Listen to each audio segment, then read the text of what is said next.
like to call the December 4th, 2023 Bristol, Virginia School Board meeting to order. Before we say the pledge, I'd like for us to just take a moment of silence in honor of Mr. Lee Walker, teacher and coach that passed away after a battle with cancer, and also for elementary school teacher at Washington Lee, Kawana Ledbetter, that died unexpectedly. So if we just take a moment of silence in honor of those two folks.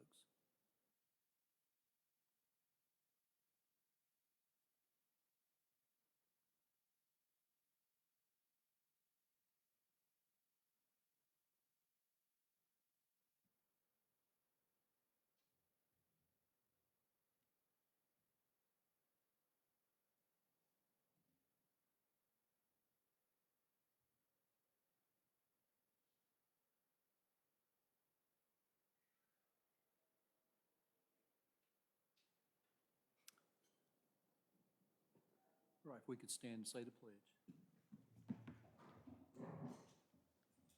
pledge allegiance to the flag of the United States of America and to the republic for which it stands, one nation, under God, indivisible, with liberty and justice for all.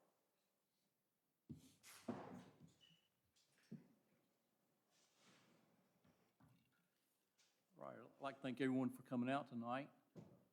Item 1B, approval of agenda. Do I have a motion to approve the agenda? So moved. Do I have a second? All right, motion and a second. Ms. Jones? Mr. Fletcher? Yes. Mrs. Forbes Hubbard? Yes. Mr. Goodpaster? Yes. Mrs. Guffey? Yes. Mr. Alvis? Yes. All right, item 2A is presentation of auditor's report. Our audit is done by Robinson, Farmer, and Cox. And I'll ask Mr. Whitman, Mr. Scott Whitman, if he'll come and give his presentation to us.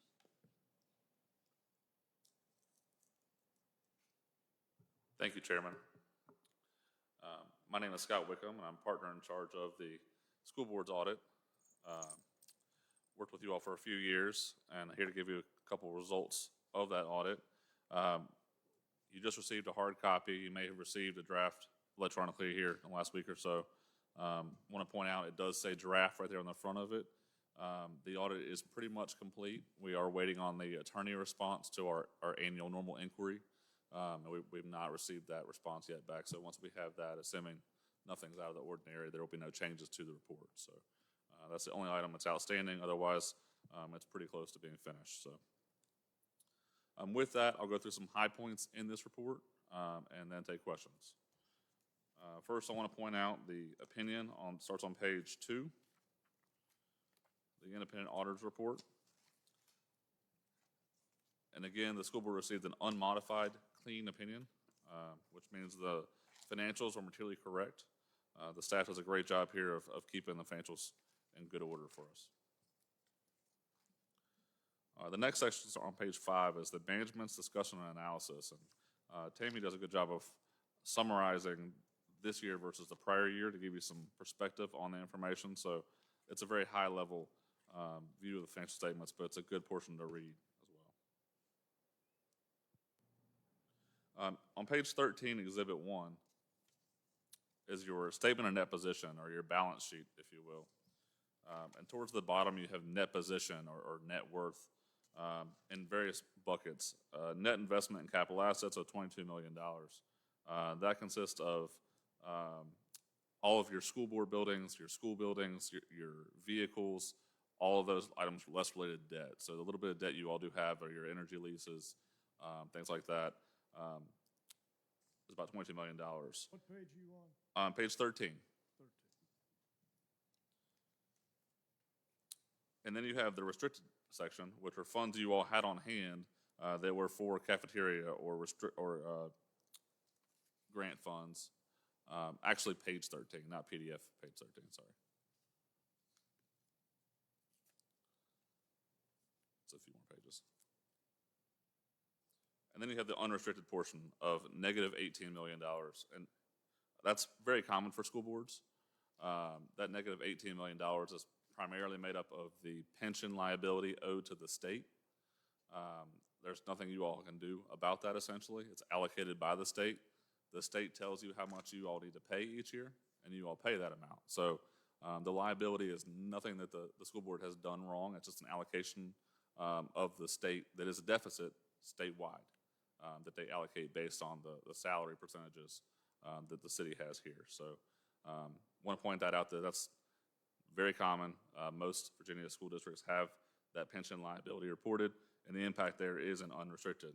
You all also have to revert any extra funds you have at the end of the year, so you can't really build a balance to offset that either. So you don't have any unrestricted funds at the end of the year that are offset that. So you don't really have any way to prevent having that negative amount other than hoping that VRS does a great job with their investments. So looking very strong there as far as a big improvement to the net investment in capital assets with your construction of the new school. A lot of energy improvements done during the year as well. So good increase there. Over 2 pages on Exhibit 3, page 15. This is your balance sheet on the modified accrual basis of accounting. So this is the shorter term. This is going to be your cash plus short-term receivables, less short-term payables for fund balance, or your net worth on a shorter term basis. So you can see the various categories there, what makes up that as well. Again, unassigned is offset by your prepaid items, the $27,000 from the operating fund. So you all can't keep a whole lot of extra funds there. It reverts back to the city if you don't have it, if you have any left over. So, all right. And then with that, I'm going to jump all the way to the back of the report here. On page 101, so it's the last couple pages here. Page 101 is the gas report. And this is our report on testing of internal controls and state requirements. You all have a clean report with no findings noted. So that's the best report we can issue there. On page 103 and 104 is the uniform guidance report. That's our testing on federal programs.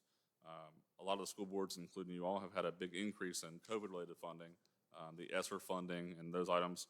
So a lot of testing was related to those. Again, a clean, unmodified report on that, no findings noted.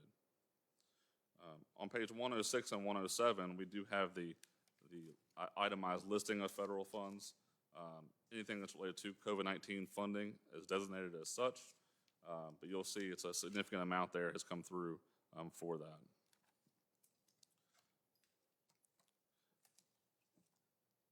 So in that report, I want to kind of give a high-level summary. Financially, looking very strong. No findings noted at all in the report. Very clean report. Very good. There's a lot of detail on that net pension liability, actuarial-wise, and all that. If you have questions on it, I'm happy to answer them. But again, it's nothing that you all have done wrong. That's about $14 million at the end of the year is what that liability was. But it's just allocated by the state, by their actuaries. In that report, we also issue a separate management letter for items that are best practices or non-material items. Want to make sure that those annual conflict forms you all fill out are completely filled out. There's one page that's kind of tricky that has, if you're filling it out as a local board member, 1 and 2 don't apply, but there's a third question on that page. So it can be a little tricky. Just make sure we get all those boxes filled out completely so that you're not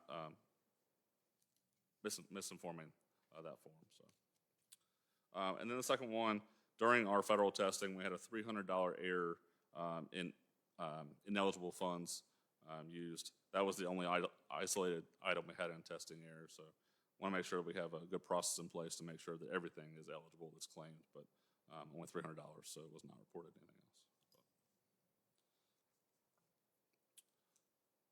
And then the other report we did issue, we also worked with the activity funds, which are the funds actually held at the schools. Not sure if you have that report in front of you or not, but that report went really well as well.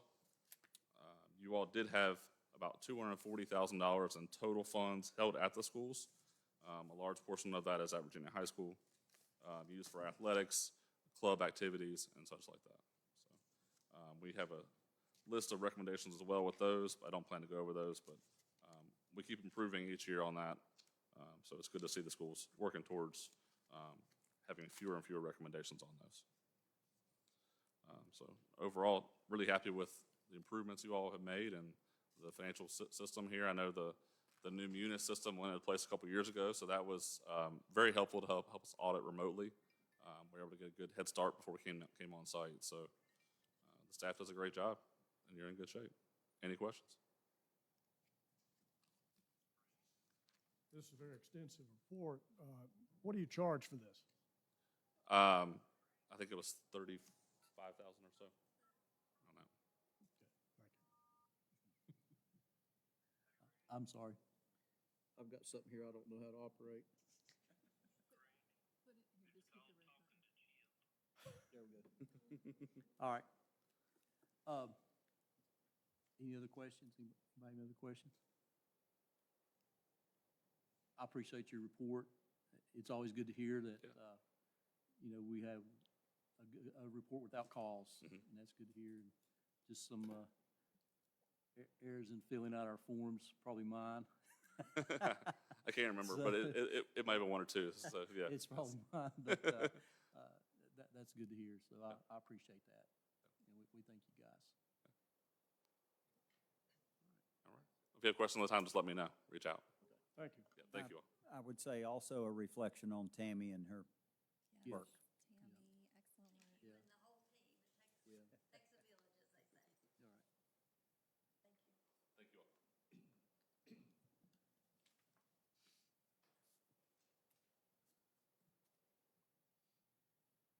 All right. Item 3, reports and discussions. Item 3A, superintendent's report. Dr. Scott? Thank you, Mr. Chairman, members of the board. I have updates on several projects, recent events, upcoming events, and some other information. To begin with the Virginia Intermediate School project, in the past week, the crews at the intermediate school have been installing tile in the restrooms and continuing to work on the overhead work, like duct work, electrical work, overhead plumbing, and gas connections. As you can see in some of the pictures, kitchen equipment is ready for installation. There are a couple of pictures of the ceiling grid and the HVAC and mechanical electrical plumbing features in the ceiling. And you may be able to see in some of the last pictures some of the work on the building exterior. Right after our last board meeting, we had tours over at the intermediate school with our teachers for next year getting to tour it. And I think the response from that was overwhelmingly positive. Teachers seemed to enjoy and commented on the sheer size of the spaces there. Everyone seemed encouraged that there was a lot of room for special education and the related services for students. As we compare the work that is going on at Virginia Intermediate School with the work that has to be done at the existing Van Pelt to transform that space into the new primary school for the next year, we realize that we have a second major project waiting to be initiated. So over the next month or so, we will be evaluating what is scheduled as summer work for Van Pelt, and we will provide updates on that schedule as that gets a little bit clearer. Other training news, we have letters training as part of the Virginia Literacy Act, or VLA. Our reading coaches have been devoting a lot of time and energy to developing our plan for training our teachers in the science of reading. Mr. Ritchie, Mrs. Hurt, Dr. Mabe, and Dr. DeNaberga, and the reading coaches are all doing what I would refer to as the architectural work right now, where they're really engaging in the concepts and the materials and the timelines so that we can put forth a high-quality plan to train our teachers over the next several semesters. With crisis training and meetings and materials, I've been visiting faculty meetings to discuss our crisis response plans. As I'm meeting with school faculties, the feedback has been consistently positive. While no one likes to talk about crisis planning and the events that lead up to putting a response into action, there has been a general sense of appreciation for the attempt, if nothing else, to put more time into these conversations. Crisis planning and our opportunities to discuss what to do in certain situations a lot of times are relegated to just a few minutes in the back-to-school faculty meetings in August, and if you're lucky, you only have a couple refreshers throughout the year. But this has given us more time to meet with staff members and have contact with those environments that might need special consideration, so that's been a positive too. We, myself and the members of the maintenance department, are still collecting information and upgrading doors and locks. Actually, I'm not upgrading the locks myself, but maintenance staff is doing that. I'm hopeful that we can continue to upgrade door locks and the hardware and other aspects of the physical environment as we develop the materials and resources for our teachers, staff members, and parents. We're getting closer to being able to share those materials online with our parent group, and we will announce when those things are ready to go home. Also, on that point, we have a reunification training for our central office staff tomorrow at Virginia High School. Tomorrow afternoon, we'll be using their auditorium and gymnasium to conduct some of that training. We've recently received 2 security grant awards. The first is the school equipment security grant for about $46,000, and this will help provide upgrades for the intercom system at the middle school. Right now, we're experiencing some room-to-room communication functionality problems, but this will alleviate all of that problem. We're also using this funding to purchase AEDs for Van Pelt and Virginia Middle School. The second grant is the COPS grant, and this is a large grant, $500,000 with a local match of approximately $167,000 over the course of the next 3 years. These funds will go towards the purchase of an emergency call button cards that can be worn with our ID badges. These cards have the push button on them, and that feature will enable our staff to press the button and send immediate notification to a variety of response teams. This will take some years to implement, but we believe that with full implementation, the pushing of these certain sequences will send alerts to local staff, to 911 resources, and straight to the intercom control head, which will give us the ability to have an automated announcement feature for those emergency messages. Some recent events. Ms. Adriana Cox and Mr. Ritchie were able to check out the 4-H reality store at the Higher Ed Center right before Thanksgiving. Bristol City doesn't have its own 4-H chapter. However, some of us have been working with 4-H, particularly Ms. Cox and Mr. Ritchie, have been having discussions about opportunities for our students to participate in 4-H events like the reality store with students from Washington County. 4 of our board members and 2 of our student board members attended the Virginia School Board Association annual conference in Williamsburg in November. Some of you may be making your own remarks about that, but I would just like to say for my part that it's always beneficial to get together with other school divisions, to hear some of the challenges that they are going through, and to hear the wisdom that they have to kick around. It's always nice to hear, too, when we have looked something in the eye and come up with a solution, and knowing that others are just now getting to grapple with that. So it's always beneficial to be part of that exchange of ideas. As far as upcoming events, the Winter Wonderland event is happening right now. Hopefully it is drier there than it was here earlier. Our B180 program, this is for the year-round school services. We will be offering B180 services at Van Pelt during the Christmas break. This is for students who are in pre-K through 5th grade. There will be 8 days of B180 from December 18th through 21st, and then December 26th through the 29th. And those days go from 8:30 to 2 o'clock. Sign-up information will be sent out electronically, I believe, at the end of this week. There will be a band concert on the December 10th at 3 o'clock at Virginia Middle School. And very excited to share this one, and if you'll cue the flyer for this, we will be hosting a wellness event on January 17th for all Bristol, Virginia public school employees and their spouses and their children. Mrs. Angel Hudson will be and has been working in conjunction with the city to pull this event together.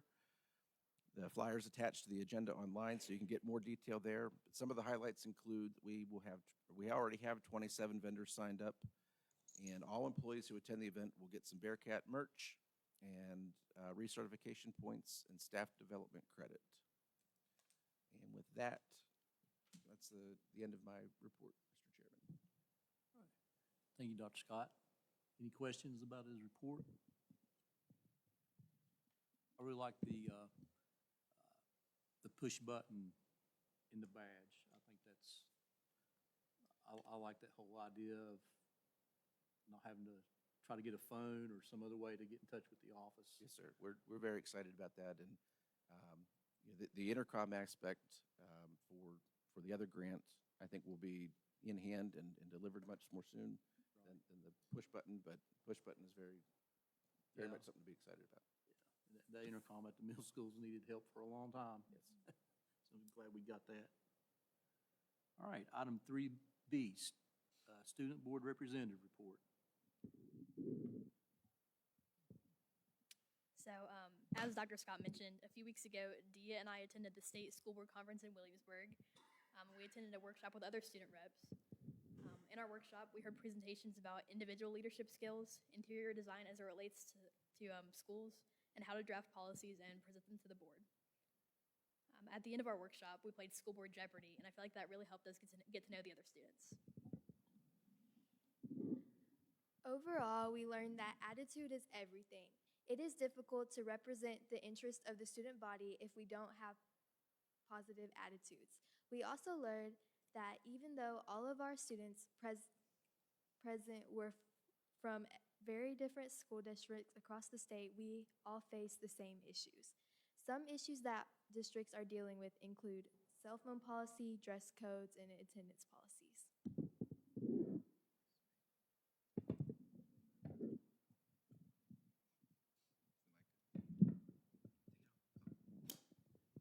So, this past week, a lot of our winter activities have started up. The swim team had their first meet last Thursday, I believe. And Friday, the dive team went up to Christiansburg to compete. Saturday, the swim team also went up to Christiansburg to compete. And our wrestling team traveled to Tennessee High last Saturday for their first match. Our indoor track team also started practicing last Monday, and this Saturday is their first meet. And earlier this month, the Scholastic Bowl team started up. Their first competition was not in season. That will be this Thursday, right, Katie? Thursday. Next Thursday. Last Thursday. It's one of those Thursdays. So.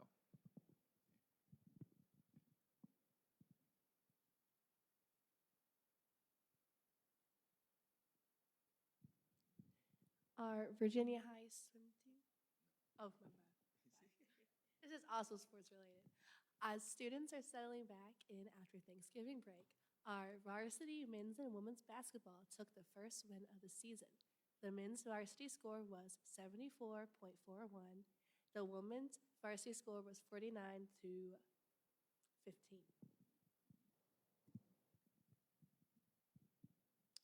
And this afternoon, we had our Beta Club inductions. All 4 of us were inducted, along with 50 other Bearcats. Students are eligible to be in the club if they meet certain GPA requirements and are in good standing with the school. The club focuses on community service, and I'm actually president of our club this year, and I know that we're really looking forward to volunteering and serving the community.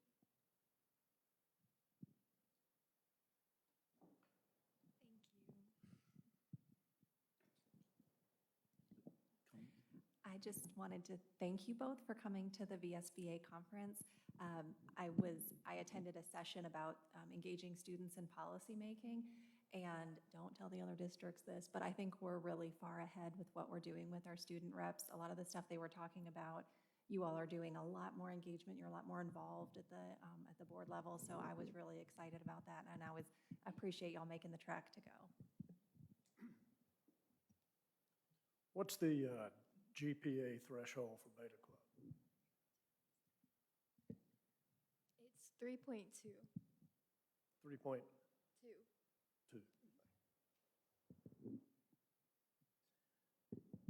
I too want to thank you for attending the conference, and what's so neat is you all are hearing from other student representatives the same issues that we face here, the whole Commonwealth faces, and that's what we hear when we meet with the boards as well. You know, we're all facing the same issues. You know, cell phone attendance, you know, are big items right now across the Commonwealth. I thank you all for attending, and congratulations for being named president of the Beta Club. All right. Moving on, item 3C, first reading and discussion of proposed revisions for cell phone regulation JFC-R2. Thank you, Mr. Chairman, and I do want to preface this by saying that this is intended as a first reading, and I know that there will be some pushback, and we expect there to be some conversation after this, and that's part of the process of having multiple reads. About 8 of us were able to see the draft proposal this weekend that was first shared, and as you know, I was able to shorten that today, and it's kind of like the quotation that is sometimes attributed to Mark Twain and sometimes to Cicero, that if I had had more time, I'd have written a shorter letter. So those of you who didn't see the original proposal were spared about 3 pages of long prose. But to begin with, for any policy to be effective, there has to be some effort from the policymakers to be fair and reasonable, and there has to be some effort from the stakeholders to comply with and not undermine the policy. So I believe if one takes an honest look at what we're putting forward tonight, you'll see that we have made an effort to let students have cell phones for the reasons that were most important to parents, so that in the case of an emergency, students had access to their phones. A second reason for allowing students to have access to their phones beyond the emergency event is simply because as parents, we want to be able to get word to our children via text message. We want to be able to call them when we want to be able to call them. For students and parents alike, there's time during the day for students to check their messages or to send a message, and I really believe that text communication is appropriate for that. I am asking all stakeholders that we refrain from calling students on their cell phones during the school day, and if a parent needs to speak to a child, please call the school. If your child needs to speak to you, he or she can call from the office.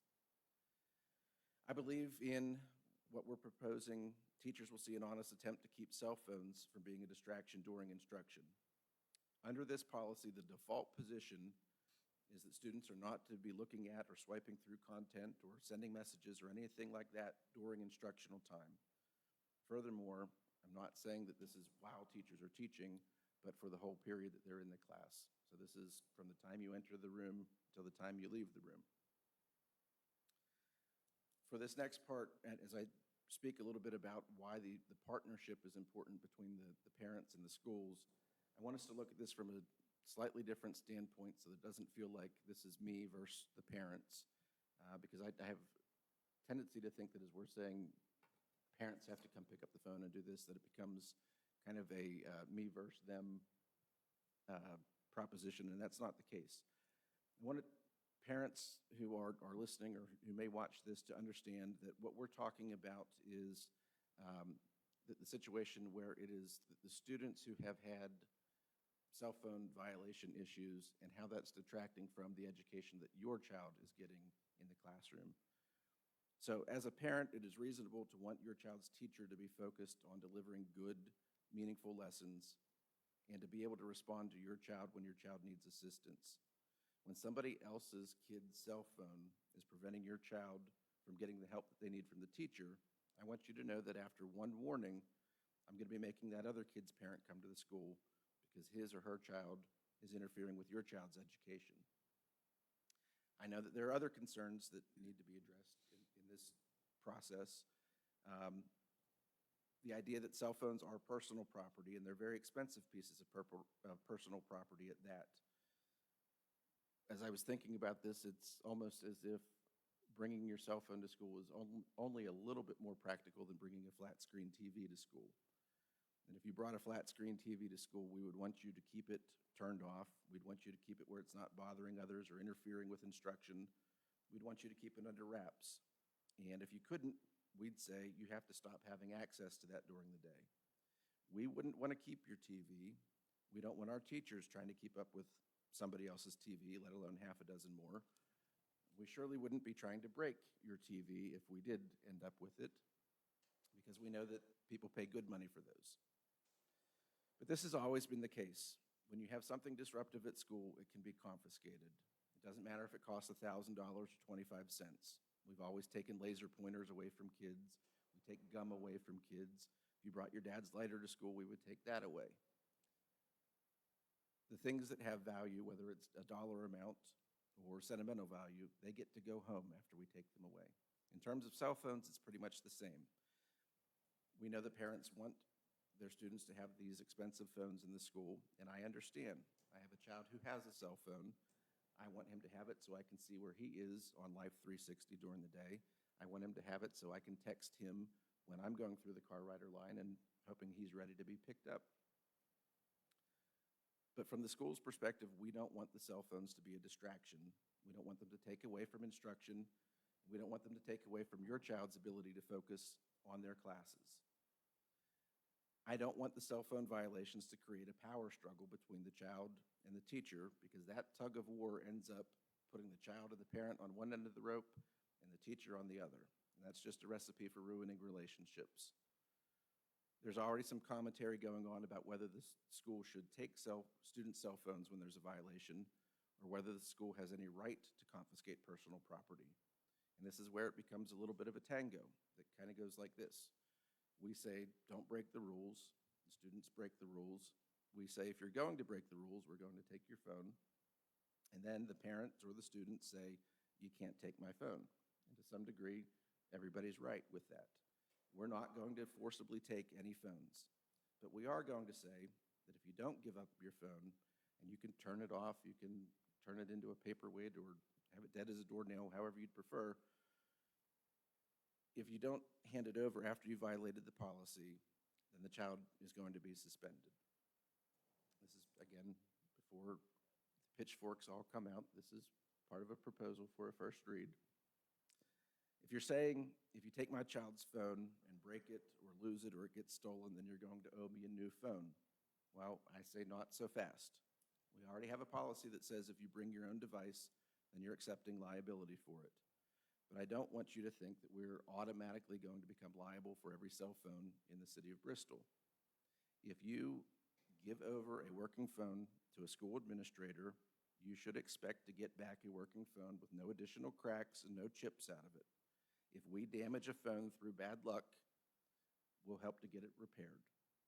But don't assume that our employees are sitting around juggling cell phones trying to see which ones they can catch. Specifically in terms of to whom the phone shall be given, I'd like to believe that if a child violates the policy, that the child will then take responsibility for his actions, turn off the phone, and hand it to the teacher or the adult who's right there. This isn't somebody off the streets. This isn't an inmate. This is a person hired by an elected school board who has gone through a background check. This is somebody that we trust with the lives of your children all day long. I would hope that we can trust them also with your children's phones. But I'd like to believe that a student can take responsibility, hand the phone off to the teacher, and that the teacher can have a couple minutes to get other students situated, whether that's 5 minutes or 10 minutes, whether that's the end of the class period before the phone necessarily has to be handed off to a school administrator. But inevitably, some students are not going to trust. They're not going to take responsibility for their actions, and they're not going to give their phones to the teacher. I don't want your child's teacher engaging in a battle of wills over a phone during class. So when this happens, what we're going to be saying is the student would have the opportunity then to give the phone to an administrator. And I hope that the student complies at that point.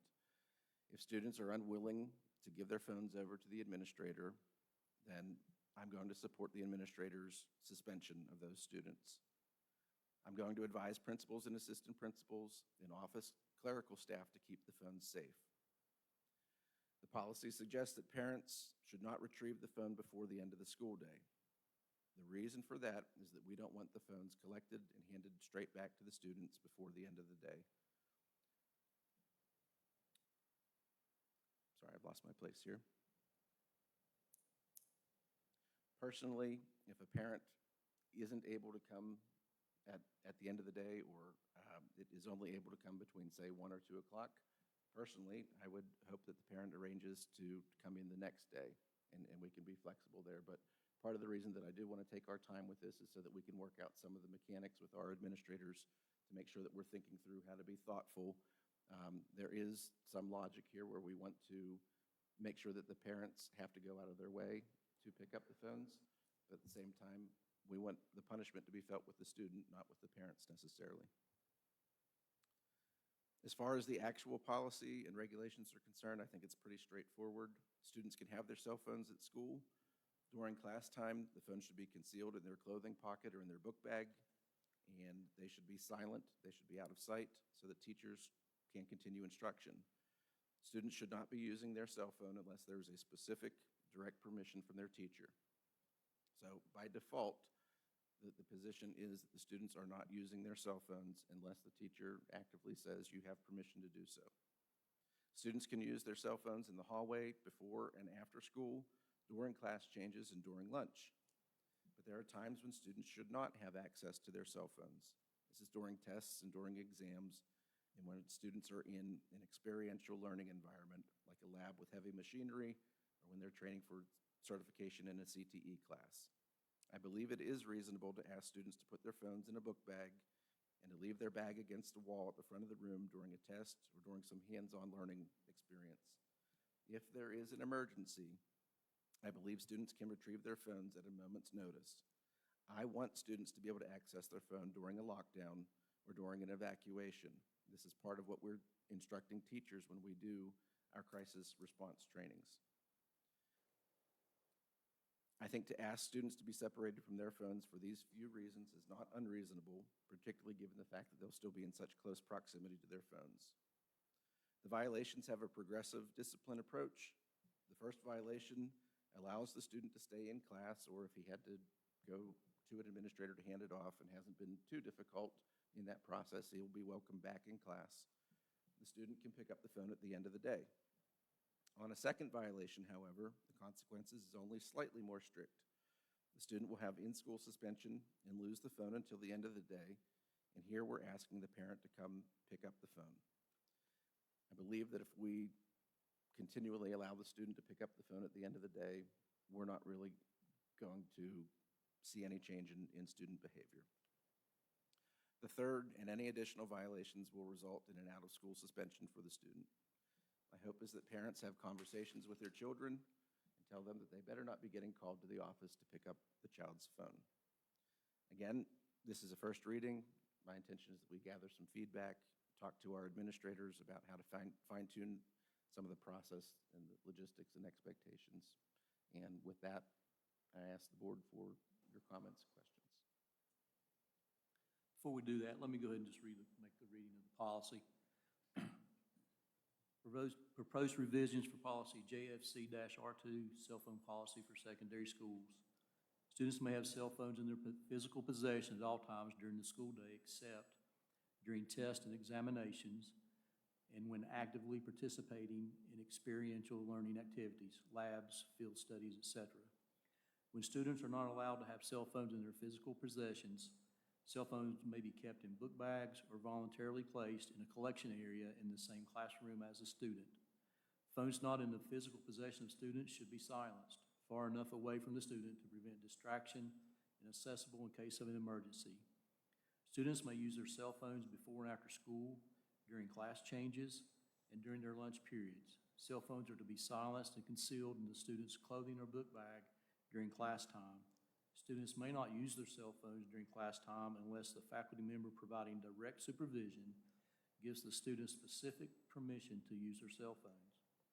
Cell phones used in the following manners will result in disciplinary consequences for the student: unauthorized use during class time, possessing cell phone during tests, examinations, or experiential learning activities, unauthorized recording, audio or video, of a person or a setting where there is an exception of privacy, communicating messages that promote hatred, instigate violence, harass, or otherwise diminish or antagonize students or staff members, and using a cell phone in any other violation of the student code of conduct. Students who violate the cell phone policy will be expected to give their cell phones to a teacher or administrator, and the cell phone will be secured in the office until the end of the school day. Students who do not turn over their cell phones to school administrators will be suspended for insubordination. First violation, student may remain in classes. Parent or guardian will be contacted and made aware of the violation. Student may pick up the cell phone no sooner than 15 minutes before the end of the school day. The second violation, student will receive in-school suspension. The parent or guardian must pick up the cell phone at the school no sooner than the end of the school day. A parent or guardian will be asked to sign an acknowledgement of the cell phone policy and the violation. Third and subsequent violations, student will receive in-school suspension for the remainder of the day. Student will be suspended from school for up to 2 more days. Parent or guardian must pick up the cell phone at school no sooner than the end of the day. All right. Comments? Questions?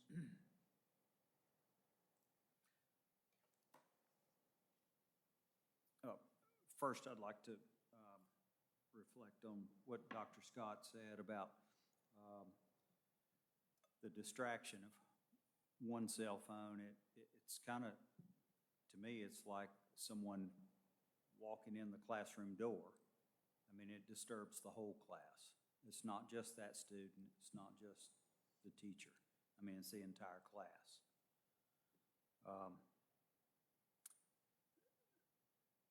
The second thing, the first 2 paragraphs here, I'm a little confused. In the first paragraph, it talks about voluntarily placing in a collection area. Physical possession may be kept in book bags. Then the second paragraph, it refers to the student's clothing or book bag. And I think that's a little bit confusing. You know, we talk about it being out of reach and, you know, someone's clothing. I mean, in the wintertime, they have a heavy jacket on, they've got it in their pocket.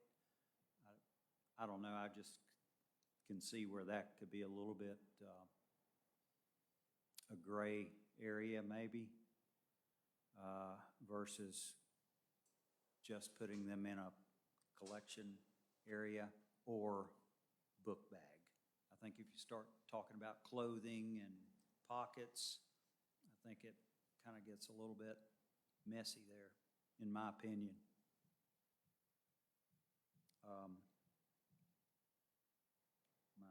My last comment, well, I've got 2 more comments.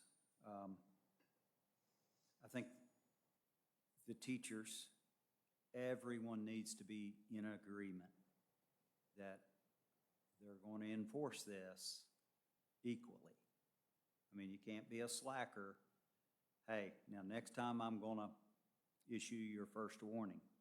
I mean, if one teacher does that and the other teacher does not, I think you kind of get back to where we are today, where the enforcement is not equally, I mean, across the board. So, I mean, I think we need to, all the teachers need to be on board. And then my last comment is the end of the day. I know a lot of students leave early. Not everyone leaves at 3:30, is that right? So that might be another little. And I think with some of those concerns, Mr. Fletcher, that's why I would like to have time to make sure that the administrators have a common understanding of what those terms are, and we can work through some of those things. And certainly on one sheet of paper, I don't think we can anticipate all the nuances that will go into there, but hopefully in a few weeks' time, we're able to talk through those. Okay. So I want to reiterate to people in the room and people watching that, because I've seen this in a lot of comments, we want your students to have access to their phones in an emergency. At no time are we telling your students they can't text you after a lockdown or a concern. We want them to reach out to you. It's in the emergency response protocol, specific instructions for teachers of this is what to direct your students about contacting their parents. So I just wanted to, I know Dr. Scott mentioned that, but I wanted to pull that out and make it really clear. Also, you know, I've seen some concerns about if a student is in admin, or if a phone is in possession of administrator and they happen to see a message that comes through that's private and isn't meant for them to see, you know, there's settings that can be adjusted on phones so that, you know, your information doesn't show up if someone else has your phone. So I think that could be a, practical thing to address some of that. And I would like to, I appreciate what you said about the device policy and confiscating distracting items. I know that's been something I've seen a lot of parents concerned about, so maybe it would be wise to have our school board attorney provide some sort of legal opinion on that. And I just also want to say to the parents out there that I understand that urge to say, this is my child's device, I paid for it, you're not going to take it, that's not acceptable. I understand that sort of gut reaction very much, but we do have to come up with some solution, and I would invite you to be partners with us in this solution and to continue to send us your constructive feedback, please, because that's what we want to hear over the next month.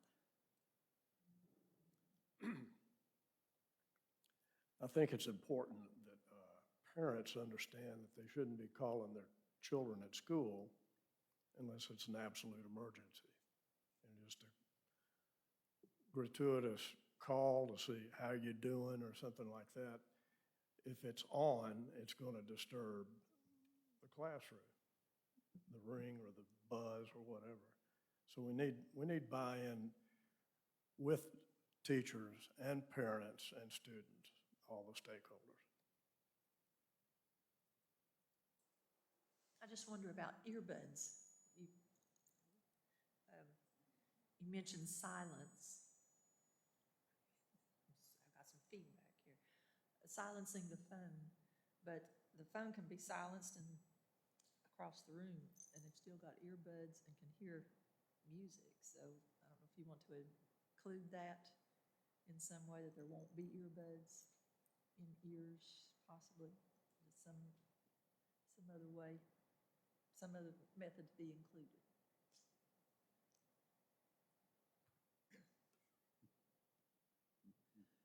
So finally, I appreciate the policy and the thought and work that y'all have gone into developing that. Just here tonight, do we need to add a watch to that? I mean, I was a distraction in the meeting, with my watch going off. That was very cleverly staged, Mr. Chairman. Yeah. I wished it was staged. More technology than I know what to do with is what it is. But, do we need to add that aspect to that as well? Like I say, my phone's up, but, I'm still texting with my watch or whatever, I think, as I said, there are, I think with any policy, there are going to be aspects that you can anticipate and those that you can't, and we're going to get surprised, no matter how tight the wording gets. There will be something that surprises us. Good word, that's it. I do think that having time to work from this as a framework and discuss with administrators and teachers a little bit further what things are we really trying to address, and what expectations, most importantly, can we all agree to, and to say that this is what we mean by our policy. These are the things that we are trying to prevent from being distractions in the classroom. I know that there are technology changes so fast that no sooner do we outlaw something in policy, there's going to be something else invented that would, we hadn't contemplated. So I think intentionally we want to create a framework that gives us a chance to be intelligent in how we apply it.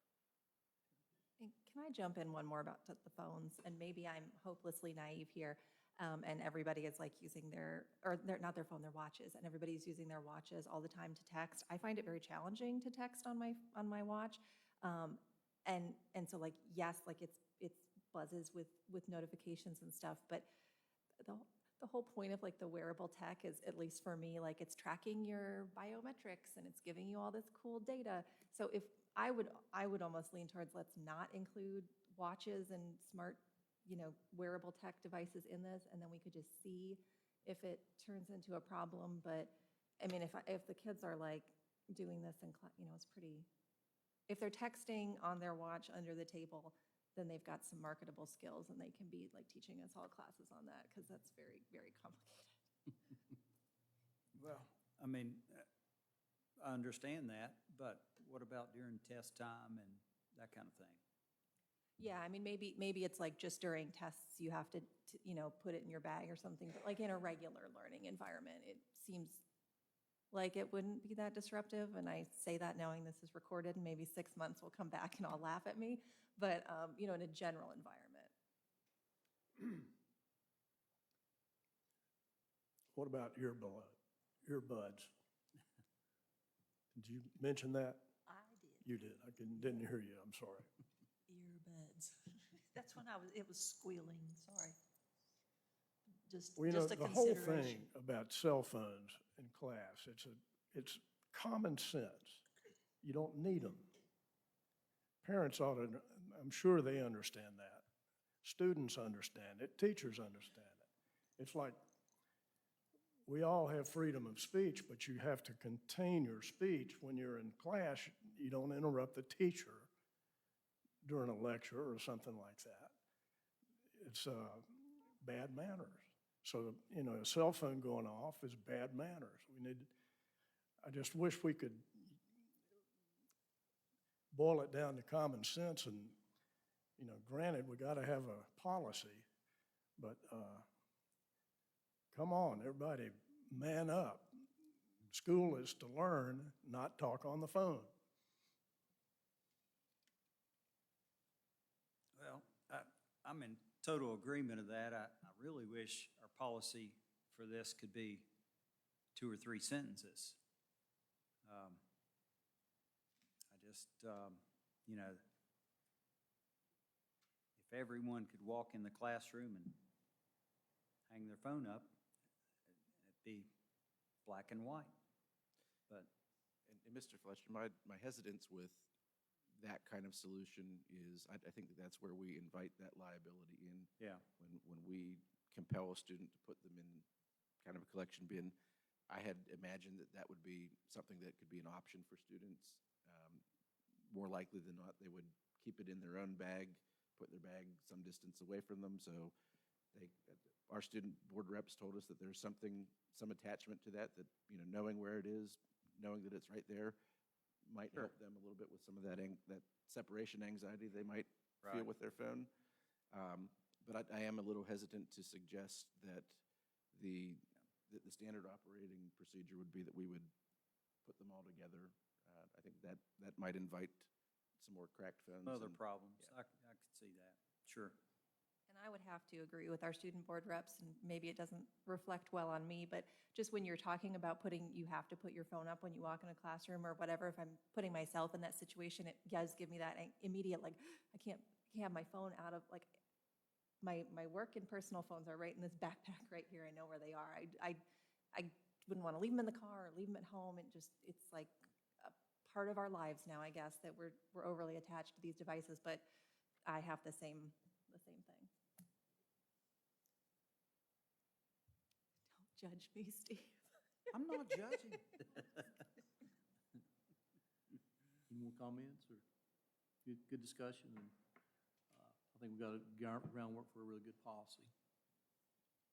All right, moving on to item 3D, a discussion of budget priorities for fiscal year 2025.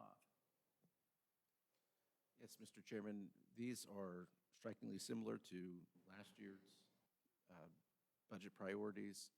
As our goals have not changed, we felt that it would be appropriate that the budget priorities remained reflective of those goals.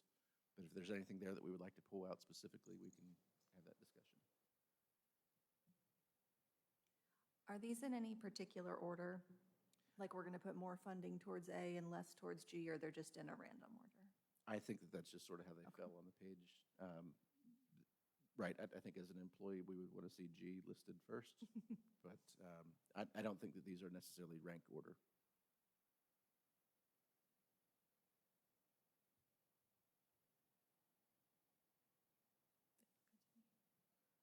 We good with those budget priorities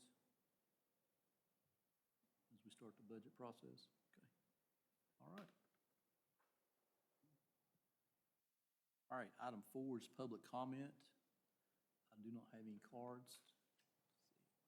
Anybody have anything to say? All right, moving on. Item 5 is consent agenda. Do I have a motion to approve the consent agenda? I move we approve the consent agenda. I'll second. Motion and a second. Ms. Jones? Mr. Fletcher, Yes. Mrs. Forbes Hubbard, Yes. Mr. Goodpaster, Yes. Mrs. Guffey, Yes. Mr. Alvis. Yes. All right, item 6A, approval of granting superintendent permission to hire new employees between December 5th, 2023 and January 8th, 2024 in consultation with the school board. Do we have a motion? I move we give the superintendent permission to do that. And I'll second it. Motion and a second. Ms. Jones? Mr. Fletcher, Yes. Mrs. Forbes Hubbard, Yes. Mr. Goodpaster, Mrs. Guffey, Yes. Mr. Alvis. Yes. All right, item 2B, approval of contract purchase greater than $50,000. ViewSonic boards for $122,905.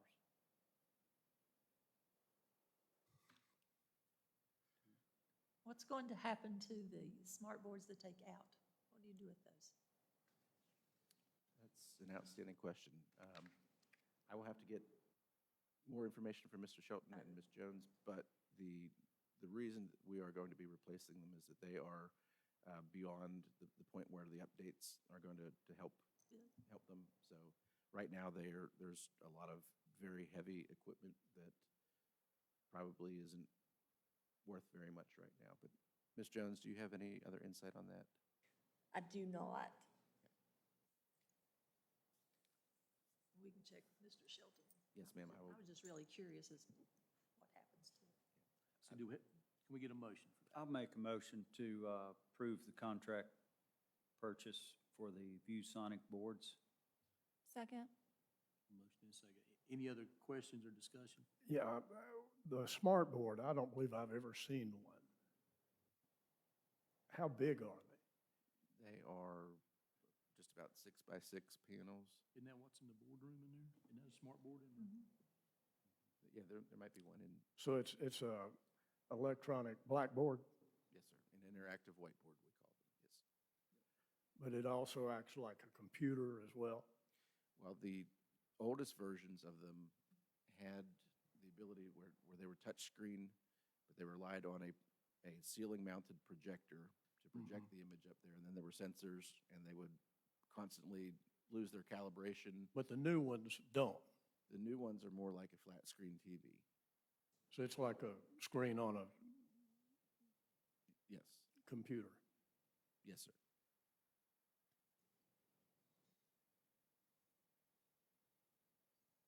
Are they easily damaged? As much as anything like that would be. I mean, I think if you are negligent and throw something at them, Yeah.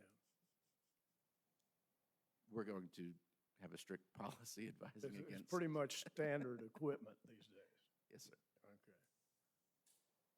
So we don't have to buy any more chalk. Yeah, it saves chalk expense, that's right. Don't have to dust the erasers outside. So we're going to make up all our money is in the chalk Yeah. savings. Chalk and erasers, yeah. Any other questions or comments? Ms. Jones? Mr. Chairman, Dr. Scott, if I may, I've received information that the old smart boards would be put on Gov Deals and auctioned off. Mr. Fletcher, Yes. Mrs. Forbes Hubbard, Yes. Mr. Goodpaster. Yes. Mrs. Guffey, Yes. Mr. Alvis. Yes. And I would say the ones we just voted on were for Virginia High School. That's where those are going. So item 6C is approval of contract purchase greater than $50,000 for Camcore Smart Board for $166,450.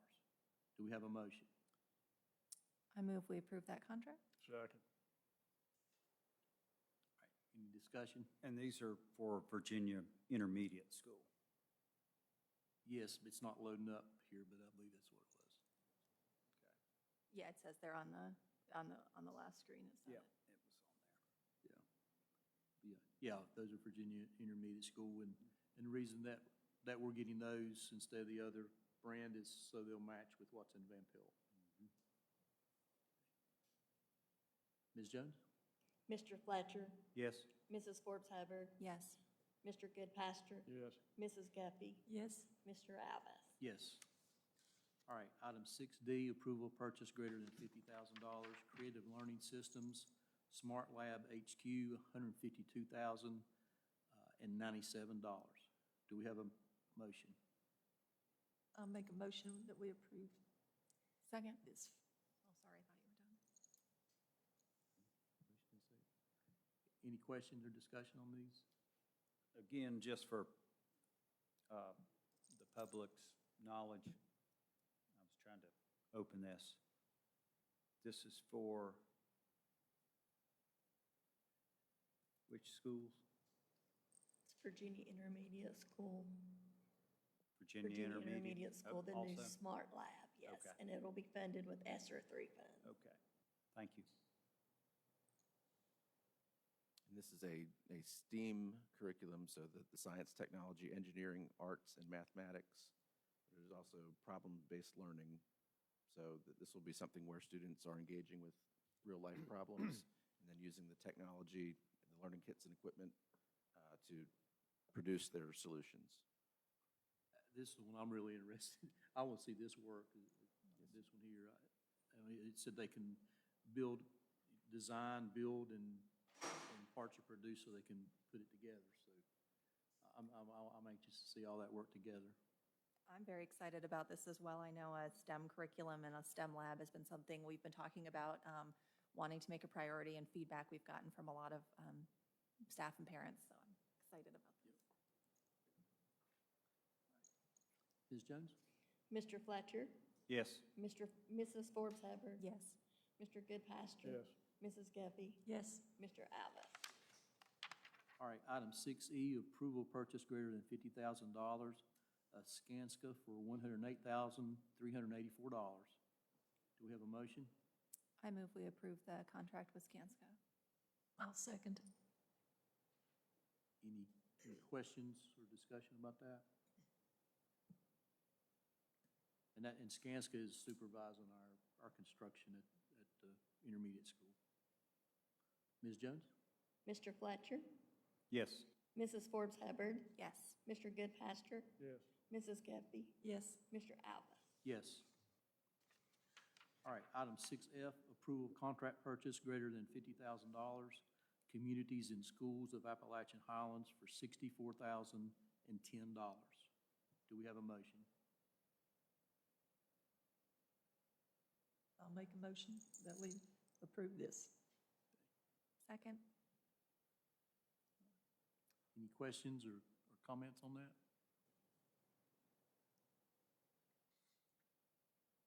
Ms. Jones? Mr. Fletcher, Yes. Mrs. Forbes Hubbard, Yes. Mr. Goodpaster, Yes. Mrs. Guppy, Yes. Mr. Alves. Yes. And item 6G, approval of contract purchase greater than $50,000, partnership with United Way of Southwest Virginia for $109,000. Do we have a motion? I'll make a motion to approve the partnership with United Way of Southwest Virginia. I'll second. Any questions or comments on that? I would just say these two agencies together do a whole lot for our students. You know, they provide stuff that we can't, that we could have never done, stuff that we tried to do, but they do it on a much more effective level, so our students can be able to learn and not have to worry about some of the other stuff in their lives. So And there's really no other option between these there is not. two organizations I mean, community other than doing it ourselves. Yeah. But that's mandated by the state as well, isn't it? What's that? That we participate in some kind of activity like that. We applied, right? We applied for the grant to do community schools, right? That was not a, Yeah. Yeah. Ms. Jones? Mr. Fletcher, Yes. Mrs. Forbes Hubbard, yes. Mr. Goodpaster, Yes. Mrs. Guppy, Yes. Mr. Alves. Yes. That takes us to item 7, closed session. That's me, sorry. Pursuant to Section 2.2-3711A1 of the Code of Virginia, I move that the board convene a closed meeting for the purpose of discussing the following matters: discussion of certain personnel, recommendation for employment, and resignations. Second. Ms. Jones? Mr. Fletcher? Yes. Mrs. Forbes Hubbard, Yes. sorry. Mr. Goodpaster? Yes. Mrs. Guppy? Yes. Mr. Alvis? Yes. All right, thanks for everyone coming. With that, we'll go to closed session.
us in. The Bristol, Virginia School Board certifies that, to the best of each member's knowledge, only public business matters lawfully exempted from open meeting requirements by Virginia law were discussed in the closed meeting, and only such public matters as were identified in the motion convening the closed meeting were considered. Second. Ms. Jones? Mr. Fletcher? Yes? Mrs. Forbes Hubbard? Yes. Mr. Goodpaster? Yes. Mrs. Guppy? Yes. Mr. Allen? Yes. Do I have a motion to approve attachment A? I move we approve attachment A. Second. Motion and a second. Ms. Jones? Mr. Fletcher? Yes. Mrs. Forbes Hubbard? Yes. Mr. Goodpaster? Yes. Mrs. Guppy? Yes. Mr. Allen? Yes. Any old or new business? All right. Merry Christmas. Meeting adjourned.